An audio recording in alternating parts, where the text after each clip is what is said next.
ఒక యాక్టర్ గురించి, ఒక సంగీత దర్శకుడి గురించి ఇప్పుడు నేను మాట్లాడబోతున్నాను. ఎందుకు ఆ సంగీత దర్శకుడి గురించి అంటే, ఈరోజు ఆయన పుట్టినరోజు. నవంబర్ 16 42 సంవత్సరాలు కంప్లీట్ చేసుకున్నాడు. Still he is young.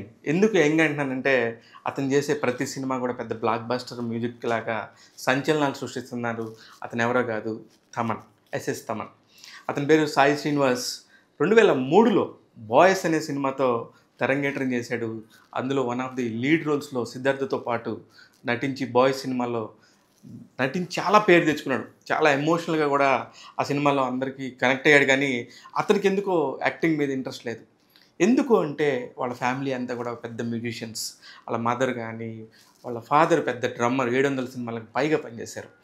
ఇట్లాగా చెప్పుకుంటూ పోతే సాయి జీవితం మొత్తం కూడా మ్యూజిక్‌కి సంబంధించే ఉంటది. అందుకనే ఆయనకి సినిమా మీదున్న ప్యాషను, వాళ్ళ ఫ్యామిలీ మీదున్న ఎమోషన్‌తోనే ఒక సంగీత దర్శకుడిగా టర్న్ తీసుకున్నాడు. చిన్నప్పుడు వాళ్ళుండే ఒక ఏరియాలో గనుక బర్త్‌డే పార్టీ జరుగుతా ఉంటే అక్కడికి ఖచ్చితంగా తమన్ హాజరయ్యేవాడు. దేనికంటే అక్కడ పెద్ద డ్రమ్స్ లాగా వాయించి అందరిని ఎంటర్‌టైన్ చేసి, ఆ రోజు వాళ్ళు ఇచ్చే ₹20 తీసేసుకొని, హమ్మయ్య! ఈరోజు నాకు మనీ వచ్చేసింది అనుకుంటూ ఆనందంగా వెళ్ళిపోయే పరిస్థితి తమన్‌ది. 13 సంవత్సరాలకే తన తండ్రిని కోల్పోయాడు.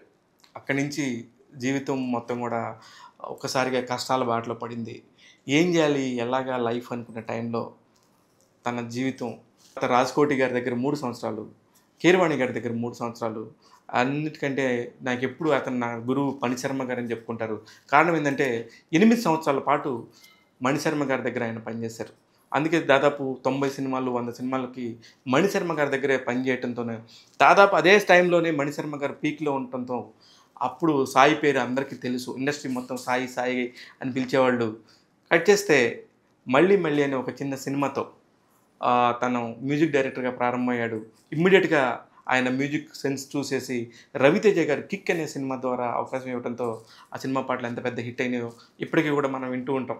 అలాగా తన కెరీర్ మొత్తం కూడా పీక్ స్టేజ్‌లోకి తీసుకున్నాడు. ఆ రోజు ప్రారంభమైన ప్రయాణం 2024 అంటే 15 సంవత్సరాల్లో దాదాపు 100 సినిమాల దగ్గరకు వచ్చేసారు. కానీ ఇప్పుడు చేస్తున్న ప్రతి ఒక్క సినిమా కూడా పెద్ద పెద్ద సినిమాలు. ఇప్పుడు 'పుష్ప 2లో' కూడా వన్ ఆఫ్ ది మ్యూజిక్ డైరెక్టర్స్‌లో తమన్ ఉన్నారు. ఇకపోతే 'గేమ్ చేంజర్' లాంటి ఒక వరల్డ్ మొత్తం ఎదురు చూస్తున్న ఒక సినిమాకి సంబంధించి తమనే మ్యూజిక్ చేస్తున్నాడు. బాలకృష్ణ గారి 'ఢాకు మహారాజ్' సినిమాకి కూడా తమనే మ్యూజిక్ చేస్తాడు. ఇన్ని స్పెషల్‌గా ఇట్లాంటి సందర్భాలు ప్రతి సంక్రాంతికి 2, 3 సినిమాలు తమన్ కెరీర్‌లో ఉండటం అనేది చాలా పెద్ద విషయం.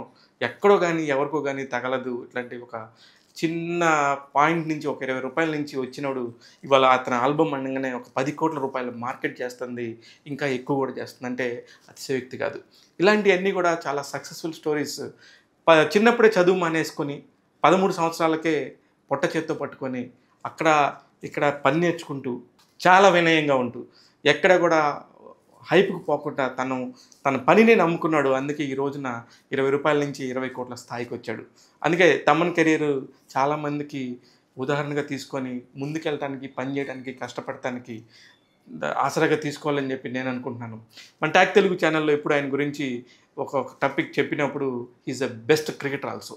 ఎంత పెద్ద క్రికెటర్ అంటే ఆయన కళ్ళారా నేను చూశాను. ఎన్ని సెంచరీలు కొట్టేవాడో, ఎంత బలంగా కొడతాడో. ఖచ్చితంగా ఆయన గనుక మ్యూజిక్ డైరెక్టర్ అయ్యి ఉండకపోతే క్రికెటర్ కూడా అయ్యి ఉండేవాడు అనేది నేను గట్టిగా చెప్తున్నాను. 'ఓజీ' సినిమాలో మన ఓల్డ్ మ్యూజిక్ డైరెక్టర్ రమణ గోగుల్ గారిని తీసుకొచ్చి ఆయన్ని కూడా టీంలోకి విలీనం చేయటం, అది పవన్ కళ్యాణ్ లాంటి స్టార్ ఇమేజ్ ఉన్న సినిమాలో రమణ గోగుల్ గారు రీ ఎంట్రీ లాగా వచ్చి పాడటం అనేది చాలా మంచి విషయం. ఫ్యాన్స్ అందరూ కూడా పవన్ ఫ్యాన్స్‌తో పాటు తమన్ ఫ్యాన్స్ అందరూ కూడా ఇట్లాంటి ఒక సాంగ్‌ని ప్రయోగం చేస్తున్నందుకు అప్రిషియేట్ చేస్తున్నారు. చూస్తూనే ఉండండి టాక్ తెలుగు. నేను మీ శివ మల్లాల. ఇలాంటి మరిన్ని ఇంట్రెస్టింగ్ విషయాలు మీకు ఎప్పటికప్పుడు చెప్తూ ఉంటాను.